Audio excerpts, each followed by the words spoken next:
Thank you. Good afternoon, everyone. My name is Gilberto Mendoza, and I staff the National Conference of State Legislatures Immigrant Policy Project and the Task Force on Immigration in the States. I'd like to welcome everyone to today's webinar on immigration,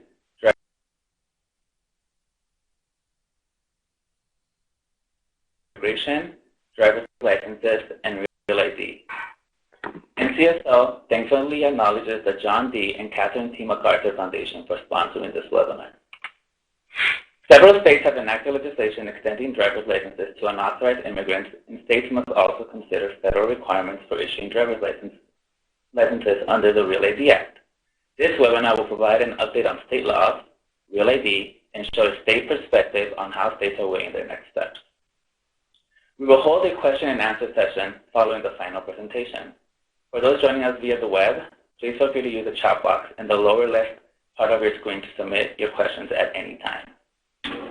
We have provided resources for you as well that you may download at any time during this webinar.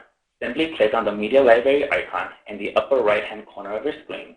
It looks like a yellow piece of paper with a blue bar graph in front of it. You will find a list of documents that you may download. Our first panelist is Molly Ramsdell. Molly is Director of NCSL's Washington, D.C. office and oversees the conference's State Federal Affairs Division. Molly joined NCSL in 1996 and has served as staff liaison for a number of NCSL standing committees, including Transportation, Budgets and Revenue, Environment, and NCSL's Executive Committee Task Force on Homeland Security and Emergency Preparedness. She has led NCSL's advocacy activities before Congress and the administration on a range of issues, including unfunded mandate reform and Real ID. Our second panelist is Erika Contreras. Erika is a seasoned public policy expert with over a decade of experience working as a leader in legislative offices and political campaigns. She currently serves as Chief of Staff to California State Senator Ricardo Lara, the influential chair of the Senate Appropriations Committee and past chair of the California Latino Legislative Caucus. She is the first Latina to serve as Chief of Staff to a Senate Appropriations Chair. Erika began her career at the state capitol as an Assembly Fellow, working for the late Marco Antonio Firebaugh, an influential former member of the California Assembly. While there, she worked with the team who passed Assembly Bill 540 into law, a landmark bill to allow undocumented students to pay in-state tuition, which has been replicated nationally. This motivated her to continue championing immigrant integration legislation and has made her a go-to expert in California legislature issues pertaining to immigration. Under her leadership, Senator Lara has passed several groundbreaking pieces of legislation, including the nation's first ever loan program for undocumented students and a bill to expand professional licenses for undocumented Californians. Additionally, she was instrumental in leading the Latino Caucus's effort to implement Assembly Bill 60, which allows all Californians to obtain a driver's license. Molly will be providing an overview on Real ID, and Erika will be sharing the state perspective in passing legislation to allow unauthorized immigrants to drive and dealing with the federal government to stay Real ID compliant. We will also have Representative Miro from Delaware, which is a state who recently passed driver's licenses. Before we get started with the first panelist, I want to give a short overview of driver's licenses and state laws regarding immigrants and driving privileges. States issue driver's licenses under the constitutional authority of the 10th Amendment. Fun fact, the first driver's licenses laws were enacted in Massachusetts and Missouri in 1903. States have historically adopted driving standards appropriate to their own residents and have vested the authority to issue driver's licenses in a variety of their state agencies, although most states leave this function to the Department of Motor Vehicles. States seek both proof of identity and proof of residency to obtain a driver's license.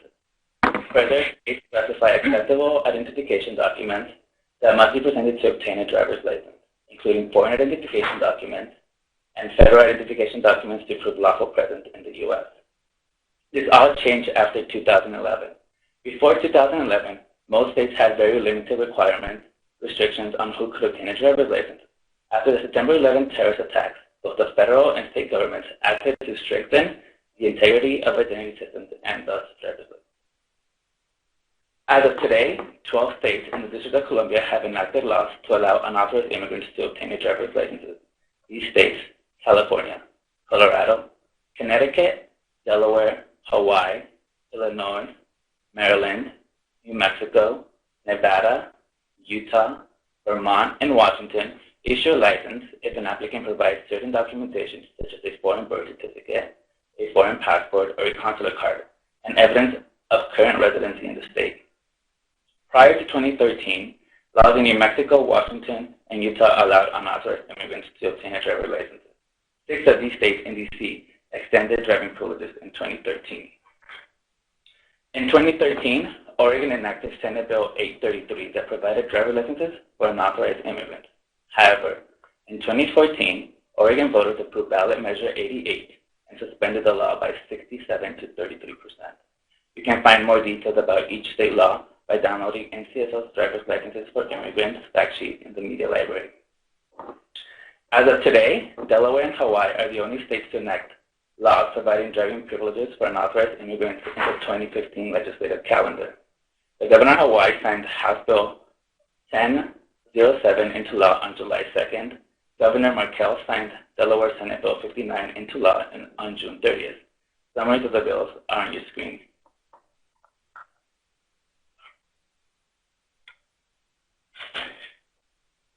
On another related note, the U.S. Department of Homeland Security in 2012 granted deferred action to certain unauthorized immigrants between the ages of 16 and 31.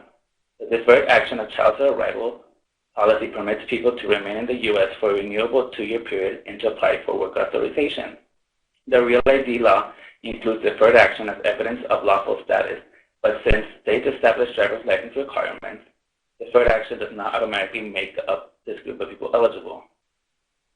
DACA recipients may obtain an employment authorization document and social security number, which many states accept as ID and lawful status purposes for issuing a driver's license. Today, all 50 states provide driver's license to DACA recipients. Nebraska was the last state to do so by enacting Legislative Bill 623 into law in late May of this year. Now, I will pass it on to Molly to go into further detail on Real ID. Molly, the floor is yours. Thank you, Gilberto. Thank you, Gilberto.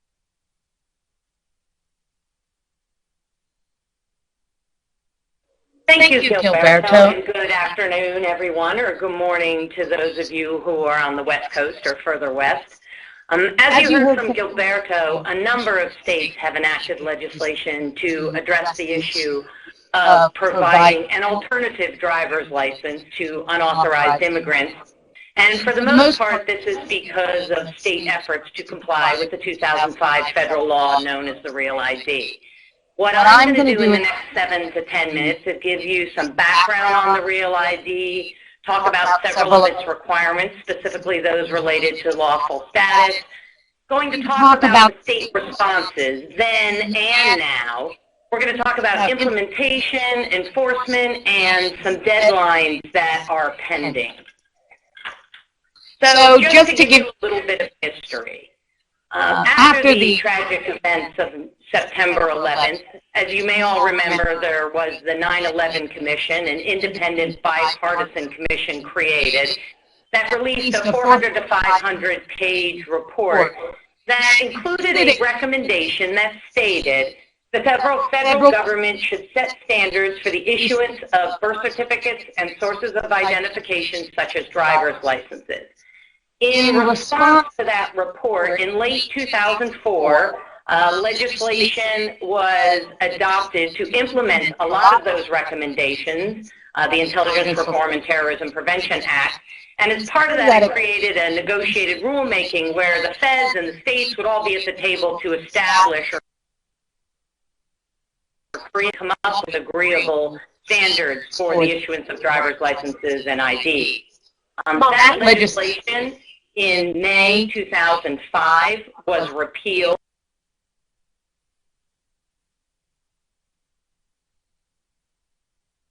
was repealed and replaced with the Real ID Act, which mandated specific requirements and resulted in very prescriptive rules that were then issued in 2008. And after numerous extensions, enforcement began in the spring of 2014, and we are now in the enforcement phase.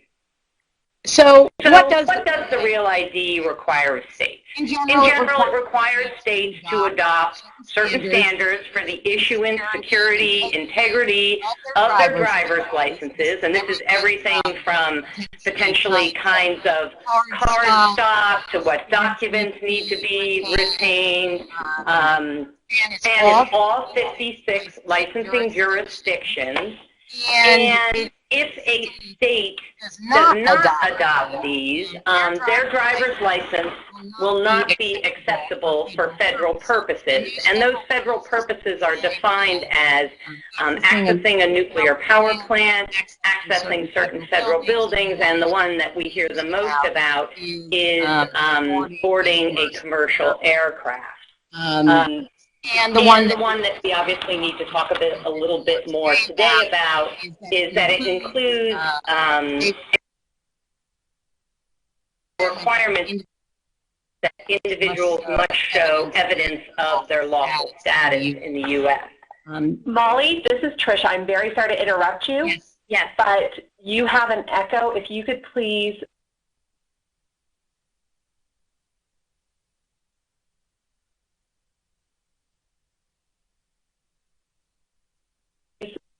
For video, you start your video, you need to just start video, not video and audio. My apologies. Let me start. I thought I stopped. And then make sure that your speakers on your computer are turned off. I'm very sorry. No problem. I want to make sure let me see. How is that? Is that better? Okay. Audience, can you put in the Q&A box if it sounds better? Yes, it sounds better. Thank you so much, Molly. My apologies, everyone. Glad we got that figured out. Okay, so we talked about that one of the requirements is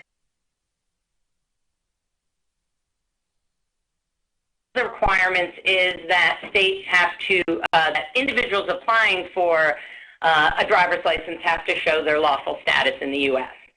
Does the Real ID say that states can provide unauthorized immigrants driver's licenses? No, but it does not prevent it either. What it does allow is for states to issue licenses to people who cannot provide the necessary documentation in order to receive a driver's license that would comply with the Real ID. And again, for our discussions today, this is individuals unable to show documents of lawful status.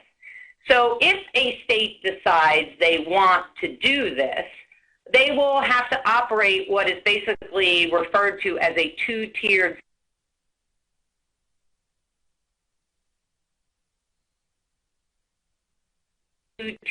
system. One license that will be acceptable for federal purposes, and one that will be not. That will not be acceptable for federal purposes. I should point out also, when it comes to those acceptable for federal purposes, states are also required to issue a temporary license for individuals whose status may be less than the normal renewal period of a driver's license. And those temporary licenses have to state on the face and in the machine-readable zone when that actual expiration is. As for the licenses that are not acceptable for federal purposes and how are they different, those licenses must actually state on the face and in the machine-readable zone that it is not acceptable for federal purposes. And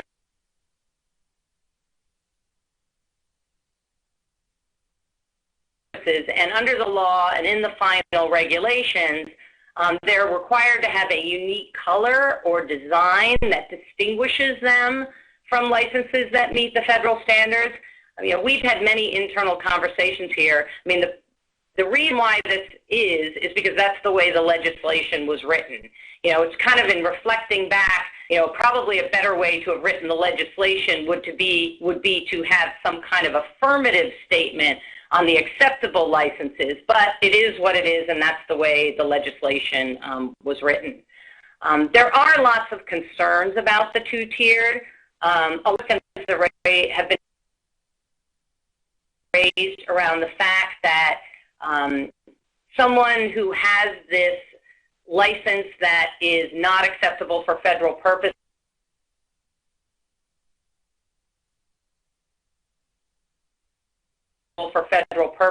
the fact that their citizenship or immigration status might be questioned.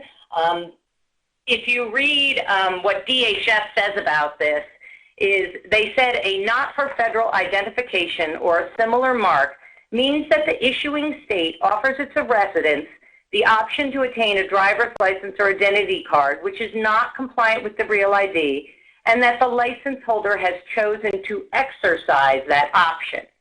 A variety of reasons may underlie that choice, including personal preference, religious convictions, or the inability or decision not to provide original documents needed to verify identity, citizenship, or lawful status in the United States. No inferences or assumptions should be drawn about the particular reason or individual processes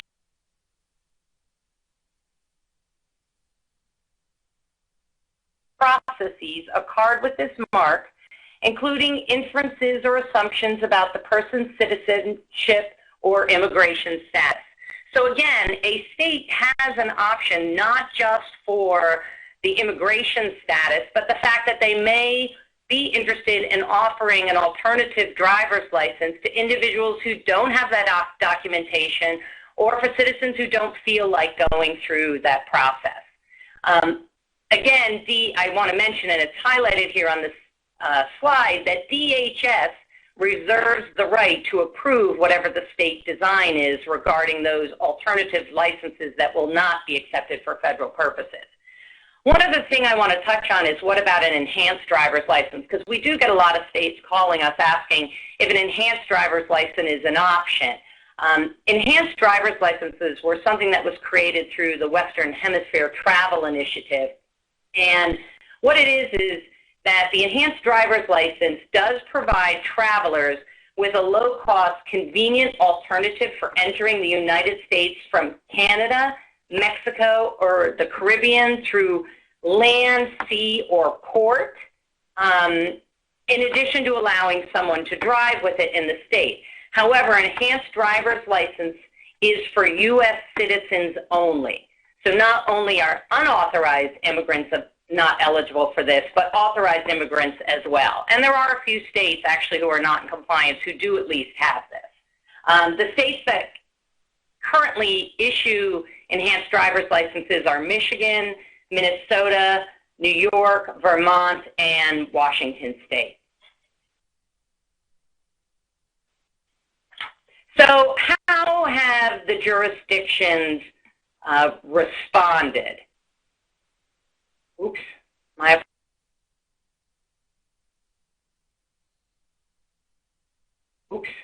apologies.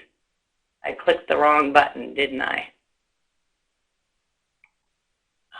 1 second, sorry about that. While this is old news, I still want to remind people that in general, when the Real ID was adopted, states did not like the fact that the federal government was telling them what they needed to do with their state-issued driver's licenses and ID cards. And there were lots of resolutions that states passed with regards to resolutions calling for the repeal, but a number of states actually had adopted statutes in opposition to the Real ID. 17 states in total. As for the reasons why for the opposition, in most cases it was federalism principles, funding, and privacy. The states that have the red that says opposition is or was conditional, this relates to those states say that they are in opposition and won't implement it unless something regarding funding or privacy is addressed by the Congress and the Department of Homeland Security. So how are states responding today? This map shows the status of each state, the orange being which states are in compliance, the green state being those not in compliance, and the purple states being those that are operating under an extension. There are 6 states that are in the green. These are the ones that have not been deemed in compliance with DHS. And if you think of that kind of generally, that doesn't seem like too many licensing jurisdictions, considering there are 56, meaning there would be 50 that are kind of in compliance. But if you look closer at the map, over half of the states, the purple, are actually operating under an extension. And these current extensions expire in October of this year. You may ask yourself, too, how are states with statutory opposition in compliance or operating under an extension? And in a lot of cases, the Department of Homeland Security is trying to really work with states, even those that have statutory opposition, if they send the Department of Homeland Security saying, hey, we don't plan on complying, but here is the status and the steps we have taken to improve the security and integrity of our driver's license. In some cases, the Department of Homeland Security has been able to proactively give them an extension or deem them in compliance because their requirements at least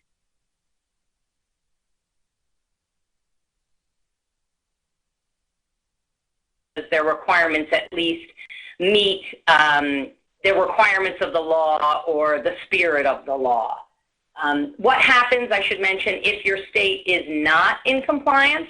Again, if your state's not in compliance, your citizens cannot use their state-issued driver's license to board a commercial aircraft, enter a nuclear power plant, or have access to certain federal buildings. But in most cases, it would be up to the agencies. In a lot of cases, there's a secondary screening process or some other process that someone can go through to at least get them into that facility. As for where we are in enforcement, in the spring of 2014, DHS began enforcement. The red checks show the phases that are completed, those being restricted areas of federal facilities and nuclear power plants, level 1, level 2, semi-restricted. We are just heading into the semi-restricted of level 3 and 4, and probably most important to a lot of people is the phase 4, the boarding the federally regulated commercial aircraft.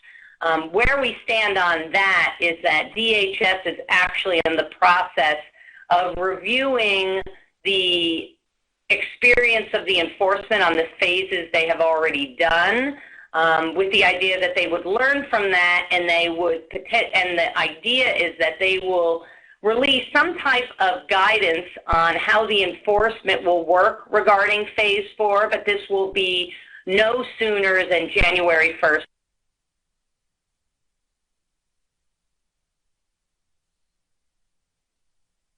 And January 1st of 2016.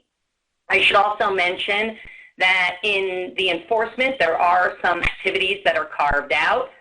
There are those activities that deal with health, safety, or life-preserving activities, the application or receipt of federal benefits, law enforcement, and constitutionally protected activities. As for things as well that are out of scope of the Real ID, public areas of federal facilities, obviously this doesn't apply to non-federal facilities, and again, there aren't any other reasons, other uses other than defined in the official purpose. So what's next?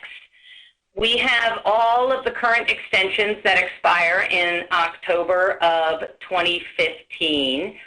Will we have another round of extensions? And I did just have an email exchange with the Department of Homeland Security today, or this week, and the idea is they will be looking to provide states an additional extension, and what that extension will be determined, how that will be determined, is that states will need to demonstrate progress in implementing the unmet standards. So as long as a state is showing that it has made progress, they will most likely, I can't speak for DHS, but they will most likely be issued an additional extension. Again, the enforcement plans for boarding commercial aircraft, we should have some guidance on that in early 2016. And the other thing I want to mention, which is really important, is that when we talk about states being in compliance, it does not mean that all their driver's licenses are in compliance, all at this time. All their driver's license will be accepted, but technically some of their driver's licenses haven't been reissued to meet the requirements. So one of the things DHS did last year was kind of realigned all the deadlines, and the fact is that as of October 1st, 2020, that is the current deadline for where any state that chooses to comply with the Real ID will need to make sure that all their driver's licenses are reissued with regards to their re-enrollment. And my final comments would be, is to give states a friendly reminder that if you decide to offer an alternative driver's license, there are a lot of details that need to be considered, and you will need to work with the Department of Homeland Security on what those requirements and details are, and you may need to be very flexible on that. And with that, I'd like to hand over the program to Erica to tell us more about California's Thank you. Experience. Erica? Thank you.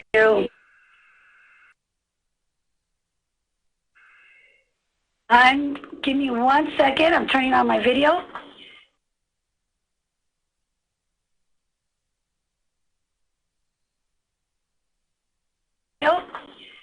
Thank you. Thanks for having me.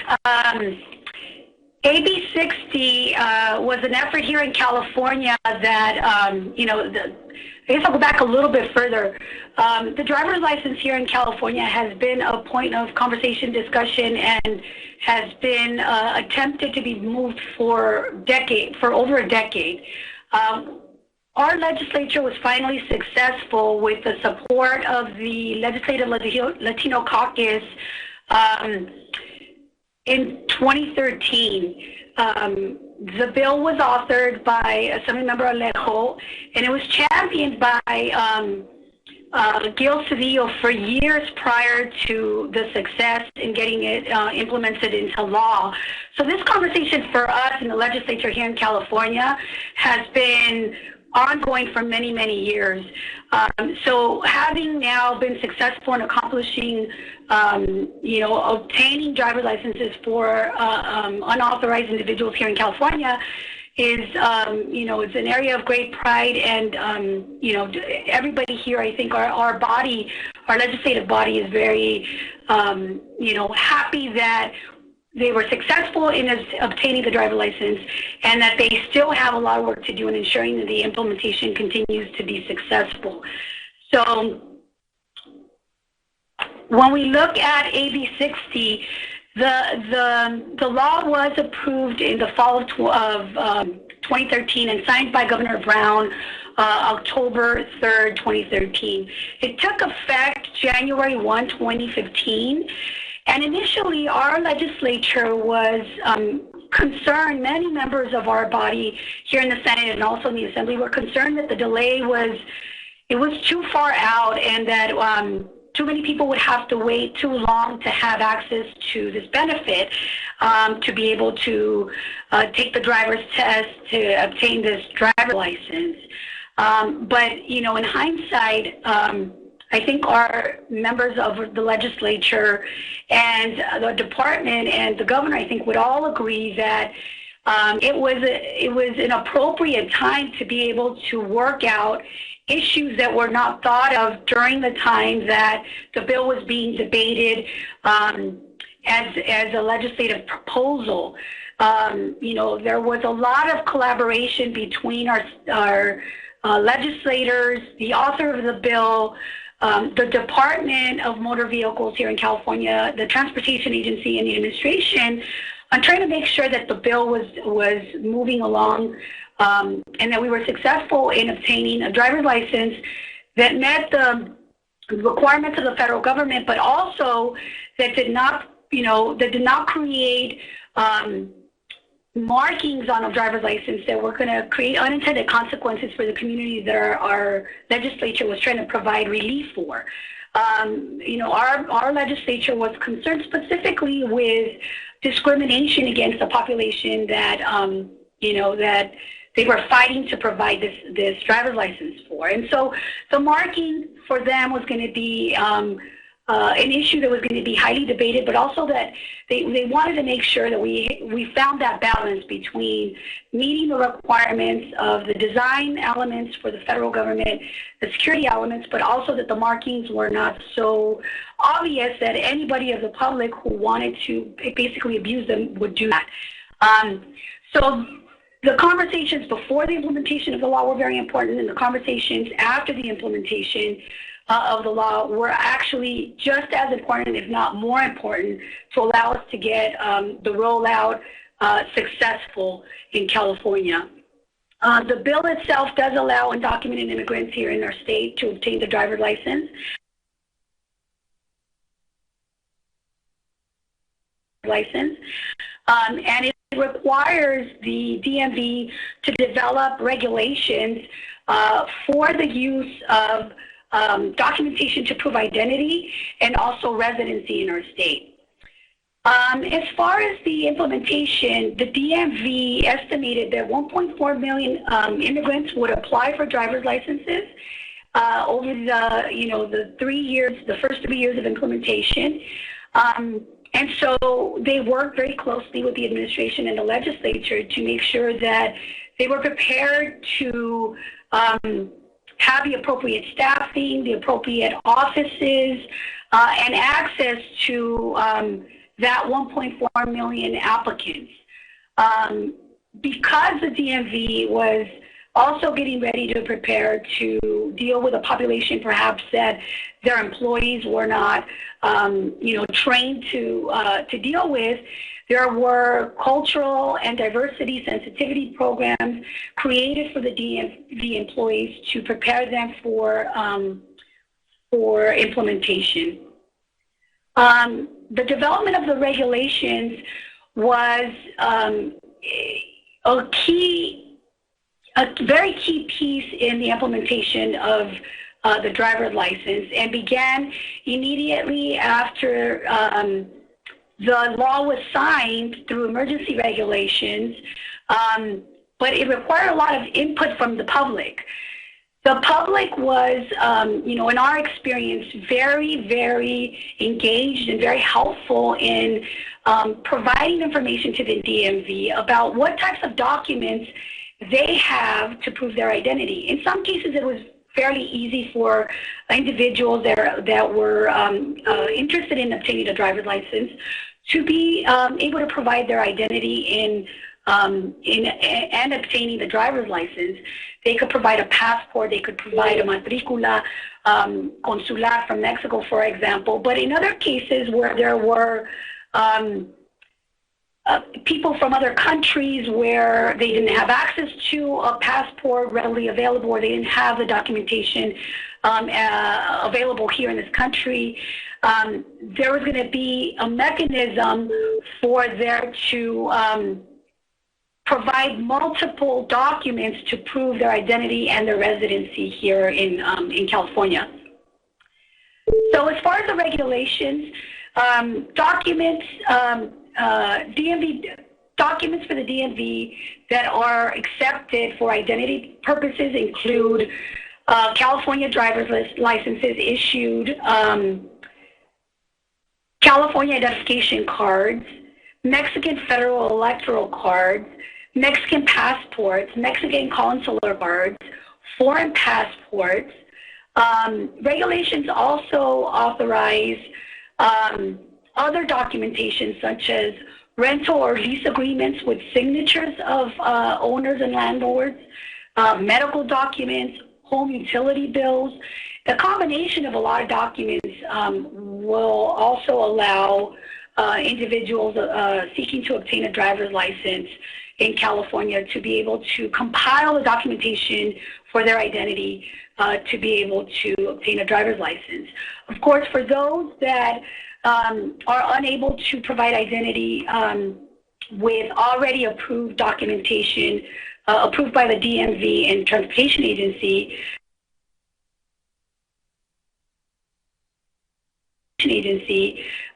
there is a review process. The DMV has created a secondary review process for review of documentation that some individuals have to go through to ensure that the DMV has the appropriate review of the, the rental agreements, the registration from schools, marriage certificates, and other documents that they've provided to the DMV. Having gone through this process very closely with DMV staff, it's been actually really helpful to work very closely with staff at the DMV and agency and the governor's office on the outreach. So the law was passed. Our members of the legislature were very interested in ensuring that people took advantage of it and that they were aware of what was expected of them to be able to access a driver's license. And so there was a huge effort that was initiated by the DMV in collaboration with many senators, with assembly members, with local leaders throughout the state, with the law enforcement community, with mayors. It was a great collaboration that I had never seen before in my tenure here in the legislature, where the DMV undertook outreach efforts. There were 86 events that were hosted by community organizations, faith groups, and other stakeholders. There were 12 events that were hosted by law enforcement. 65 events were hosted by senators and assembly members, including Senator Lara, who held a few events in his district. There were 45 events that were hosted by consulates, and those all were for the purpose of that people had information about what was expected of them. They had a mechanism to ask questions.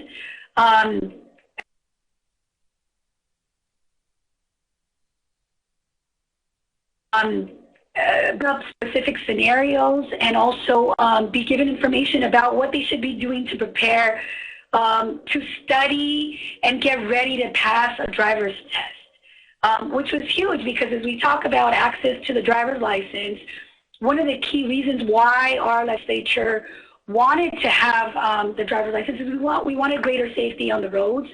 And our members wanted people who were driving in California to have access to insurance and the driver's license for demonstrating that they had taken the safety test, that they were good drivers, and that they were prepared basically to be on our roads.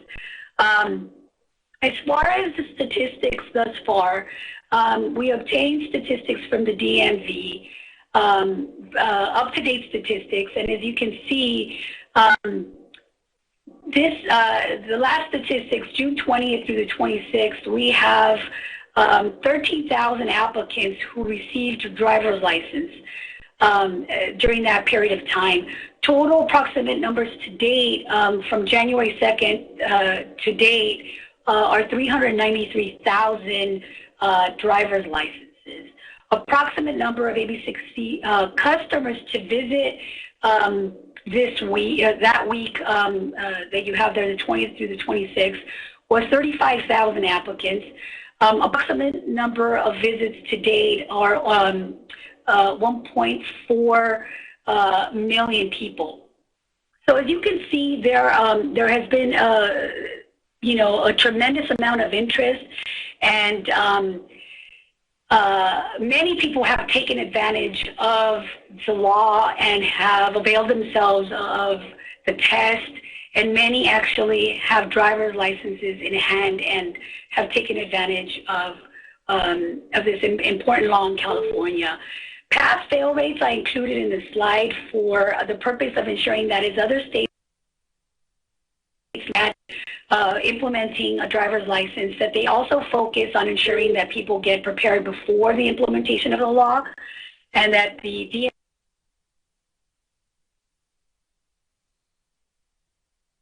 DMV in their respective states also prepare their residents who will be taking advantage of this law to study for the test and prepare the appropriate manuals for them in the languages that, based on their laws, will better prepare them to take and pass the driver's license. As far as the development of AB 60, AB 60, in our state did require there to be a marking, and the law itself provided the parameters of what the marking would look like, but it also gave the DMV in our state the flexibility to engage with DHS. The initial interaction with DHS and the DMV resulted in the DMV submitting what California had required, what the legislature required as the appropriate markings, and DHS rejected the initial design. There was an exchange. There were a lot of meetings. There was a mock-up of the initial driver's license submitted, and it was rejected. There was a lot of disappointment initially by many of our members of the legislature, and there was a communication directly from our Latino caucus, who was instrumental in passing this legislation, and basically the communication indicated that the legislature and many members of the legislature and the Latino caucus specifically was concerned with DHS rejection of the license, and that we urged, our members urged them to reconsider and really work in good faith with the Department of Motor Vehicles. A new design was developed and submitted to DHS. August 20th, a letter was submitted with the design, and in September, DHS approved that design. So with that, we feel like it couldn't have been possible to have a driver's license had there not been good communication between members of the legislature, specifically the Latino caucus here in California, who worked tirelessly for years to try to get this license approved. The governor who approved it, the DMV director and agency in California who worked tirelessly with DHS to get the design elements correct to be able to get a license that was eventually approved, and that was also that met, I think, the requirements of our legislature, where the markings were on the license, but still were not so evident that somebody could use those markings and discriminate against the population that we were trying to provide relief for. So, I'll speak for Senator Lara. We're very happy. We're very proud of the driver's license, but there's still a lot of work to be done. A lot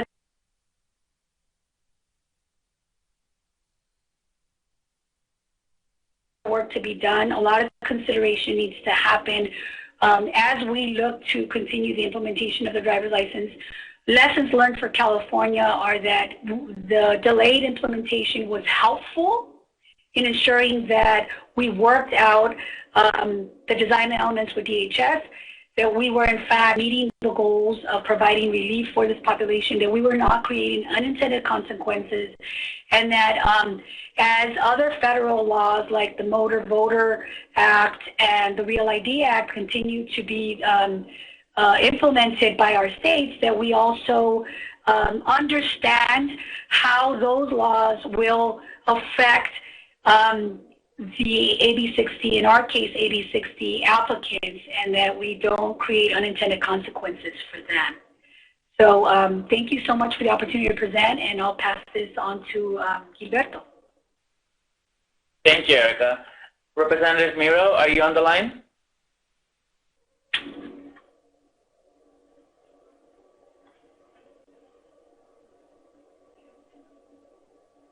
Representative Miro? while we wait for him to get back, online, Eric, I have a question for you. Of course.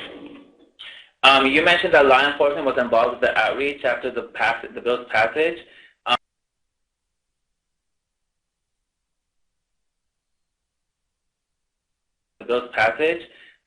But was the law enforcement community in support of the bill's passage? There was a lot of engagement during the legislative process to ensure that that we worked with law enforcement so that, as they are implementing, as the law is being implemented, that any concerns they would have would be taken into account.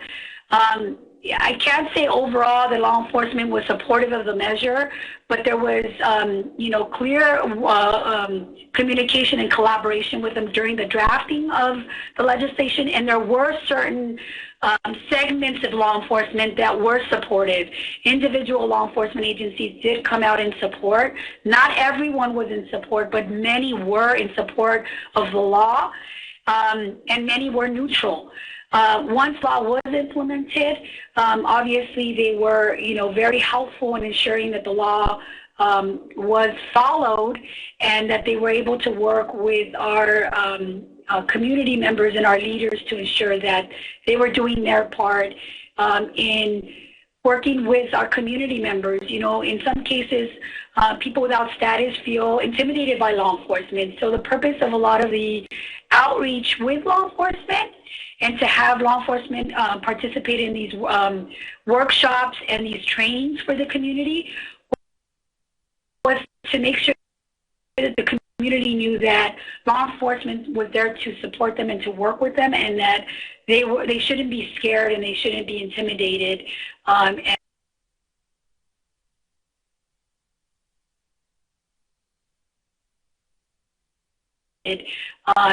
there were many members of law enforcement who were instrumental in making sure that that message was delivered.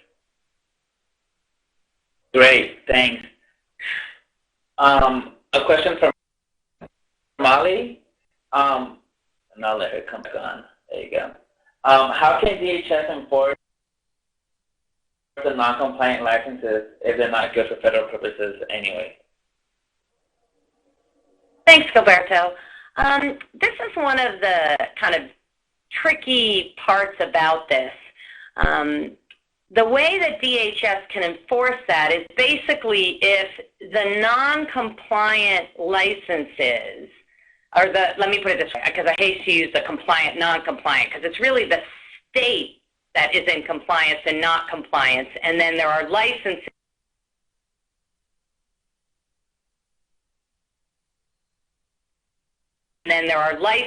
that are good for federal purposes and ones that aren't good for federal purposes.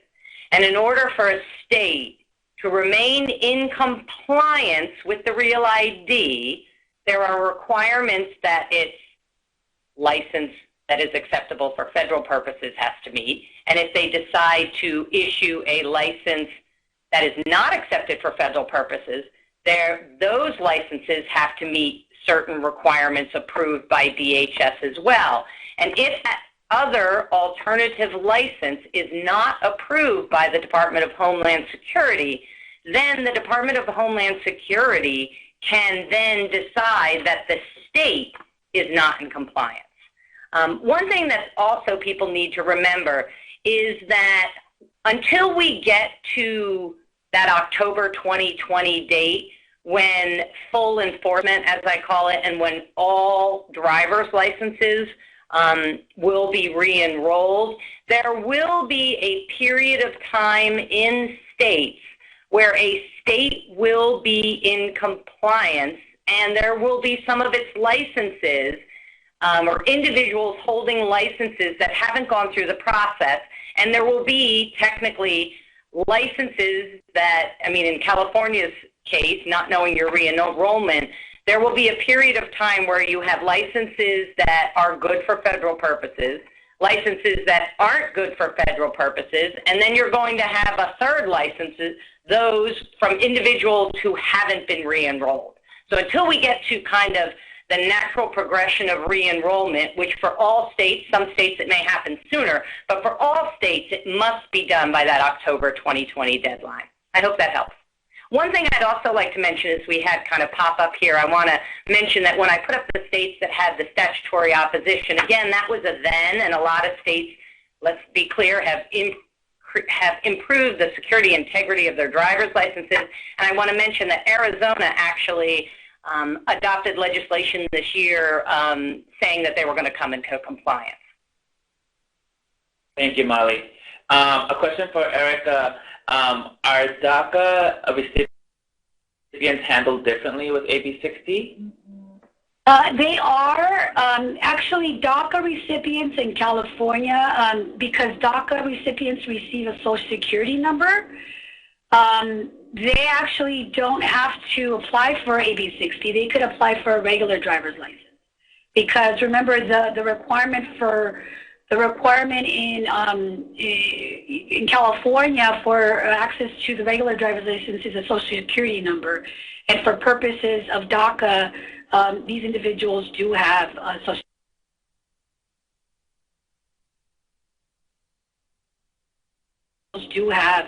Security number. Great, thank you. Representative Miro, are you on the line?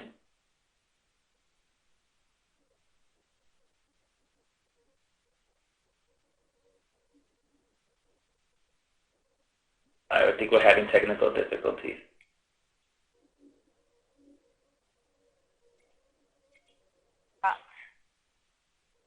Representative Miro? Okay, we'll wait for him. Another question for Molly. Under DHS, can a passport be used for identification? Yes, absolutely. There actually are, and we'd be happy we could. Yes. You know, there are other forms. When I say that if someone is not from a state that is deemed compliant, or if someone doesn't have a license that can be accepted for federal purposes, there are other documents that can be accepted. Number one being a passport. There's military ID. There's other forms of passport. Example, at the airport, you know, again, TSA has a list of other forms of identification that can be accepted. I should also mention that as DHS is rolling out the enforcement plan for boarding a commercial aircraft, they are going to look at alternatives that if someone doesn't have a passport,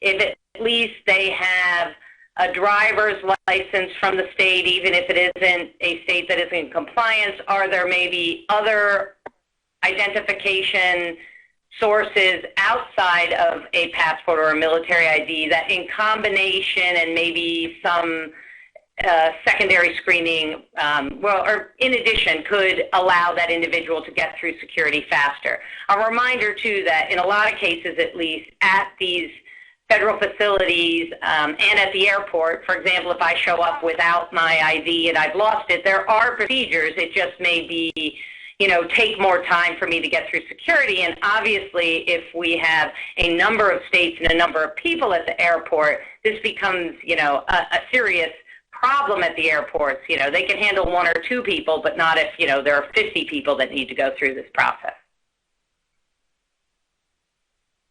Great, thank you. So a question for Erica, maybe you can share some perspective.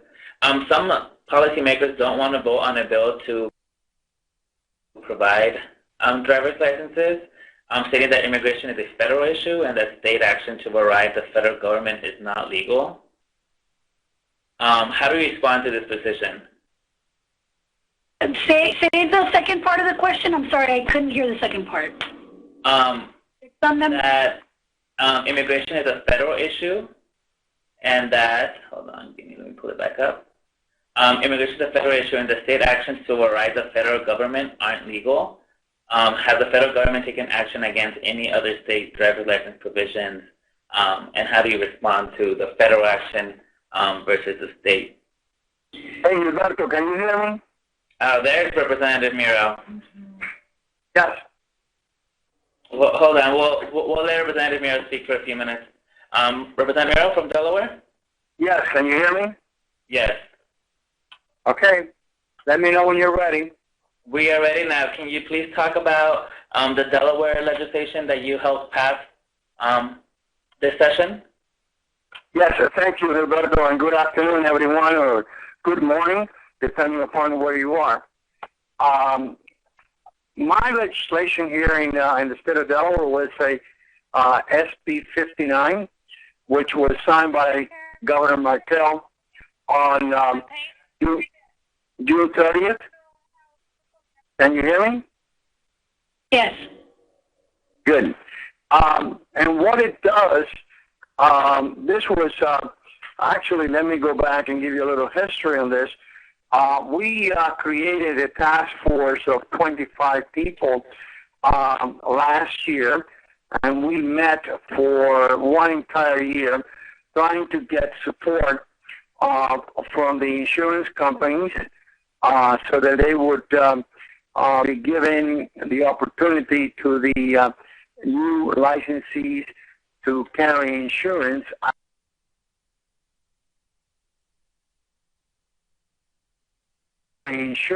at a premium that would be affordable.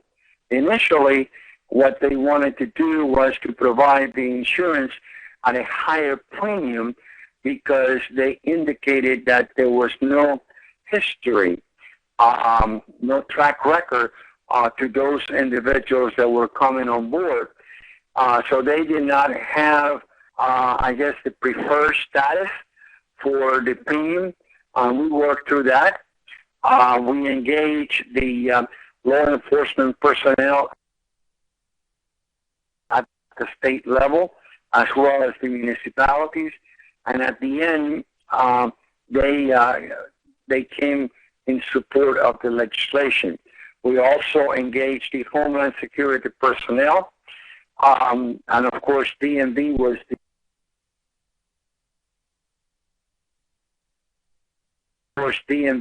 the main player in getting all the documents in place and all the different obstacles that we had to overcome.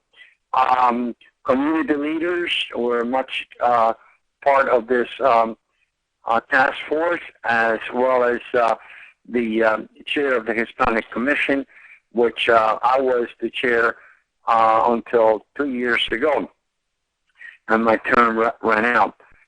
We did a significant outreach to the community for them to come and testify whenever we had the task force hearings. We had the task force hearing throughout the state. We did not just hold it at the Capitol. We held those meetings on a biweekly basis throughout the state, which was very important to hear and to reach out into the community what the concerns were and what needed to be done. I also want to say that I believe the state of Delaware is in compliance with the Real ID. Unfortunately, I was not, I'm actually on vacation, and I'm talking to you on my cell phone. I was not in front of the computer. The information that was given on the Real ID was excellent. I listened to all of that, and I'm happy to refresh my memory and all of that. But what this bill actually will do is that it will provide the identification card marked with not for valid identification, driving privileges only. And as it was described by the previous speaker, it has a different color than our driver's license, the regular driver's license. It has the picture, and it has the key words on the front that is not good for getting on a plane, not good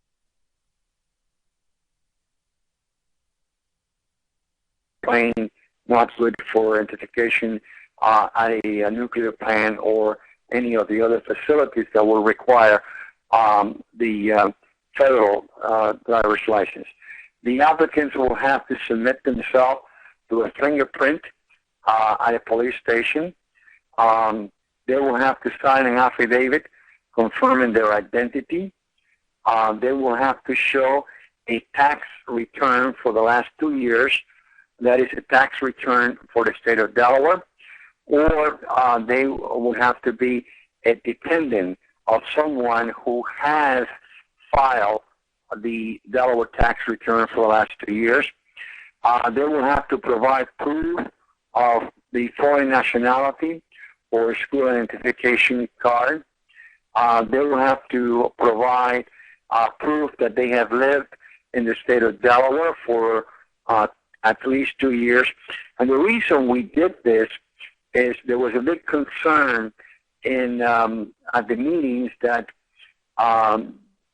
this will gravitate residents from other states to come to Delaware to get the driver's license. And the law enforcement did not want to support that. They wanted to have a mechanism in place so that folks from adjacent states will not come to Delaware just to get their driver's license. So that is why we established the 2-year provision of residency and also the Delaware state tax return. Applicants will have to meet the same standards as anyone who is coming to get the driver's license. In other words, they will have to pass a written test, an eye test, and a practical test. So all 3 things. And this was one of the key factors that we presented to our colleagues, that we wanted to improve the safety on the roads, and that we wanted to make sure that the people that were driving were aware of all the laws and all the different techniques that you have to master in terms of driving anywhere, but specifically to the state of Delaware. The other issue was the eyesight, that to make sure that the individual could see well, or at least to a point that they will qualify for a license. And this driver's license is not reciprocal with the state of Maryland. We were trying to get some reciprocity with the state of Maryland, but we were not able to do that. So we moved ahead with the bill. As I indicated before, the bill was signed and becomes effective January 1st, 2016. The cost of the license would be $20 per year. It is our intention to give the license for a period of 4 years versus 8. The regular license in the state of Delaware, once you get it, is good for 8 years. This one will be good for a period of 4 years at a cost of $80 to the applicant. In addition to that, there's a significant number of different provisions in the legislation that could serve to identify the individual. One of the questions that the public safety had was whether or not there was the individual may have maybe known under a different name. So if that is the case, then the record will be sent directly to the federal to check to see if that individual had a criminal record under a different nickname or a different assumed name. But there was a lot of support at the end. The bill passed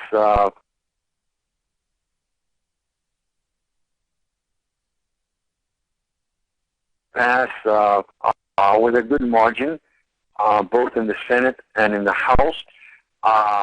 It was an effort that took, as I said, a year, and it took a significant amount of other meetings outside of the task force to come to the agreement that resulted in the legislation. So I'm very proud and very happy that this came to an end on June 30th. Great. Thank you so much, Representative Miro, and we're glad you championed this issue in your legislature. A question for Molly, and I think this is the last question before we have to wrap up.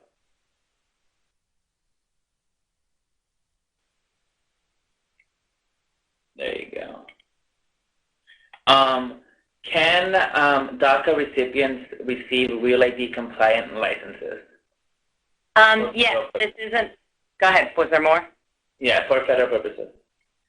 Yes, they can. I mean, the documents that they need to show, there are other additional documents, and it obviously, in most cases, won't be for they'll probably get one under a temporary license condition.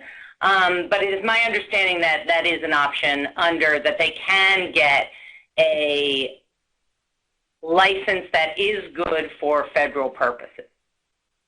And the last question is, can you guess when TSA will start some form of Real ID compliance? And I think I wish I could guess. I mean, yes, I can. I don't know how accurate I'd be. One thing that I can tell people is that if you look at the way that they've rolled out the enforcement for the other phases, that in all cases there was at least a 3-month notification period.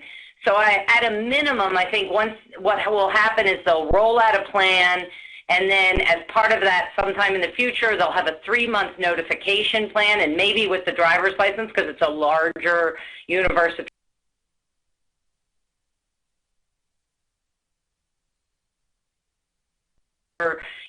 people that it may impact. Maybe that'll be longer, but at a minimum, it would have a 3-month window for notification with then full enforcement. It is our understanding that it will be in 2016, but we'll just have to wait and see. Gilberto, this is Erica. Hi, Erica. You asked me a question regarding, the validity of the law because of federal preemption. And here in California, the driver's license is not the first law that our state has passed that benefits unauthorized individuals in our state. And how we've been able to successfully pass laws for undocumented people here in our state, from children to now the driver's license, is that under federal law, a state has the authority to provide individuals who are not lawfully present in the United States eligibility for state and local benefits, including professional licenses or driver's licenses in this case, if the state enacts a law that is affirmatively providing this eligibility. So we have, in these cases where we provided individuals who are undocumented access to certain benefits and or laws, it's been through this federal law. I mean, through the permission of this federal law, through the authority of this federal law. So. Great, thank you. I did receive some comments that some people are having trouble downloading documents from Media Library. I will email them out to everyone after this webinar. So with that, that concludes today's webinar on immigrants, driver licenses, and Real ID. NCSL thanks the John D. and Catherine D. MacArthur Foundation for sponsoring this event. I would like to thank Molly, Erica, and Representative Miro for their informative and helpful presentations. For those that joined late or those who would like to listen again, NCSL will be posting a recording of today's webinar online early next week. You will be directed to a short survey at the end of the webinar. Do not close the tab or browser, and we ask that you please complete it as we value your feedback. Additionally, for those that have not already done so, we highly encourage you to register for NCSL's 2015 Legislative Summit on August 3rd through 6th in Seattle, Washington. And you can do so by visiting ncsl.org. This concludes today's webinar, and I'd like to thank everyone for joining us.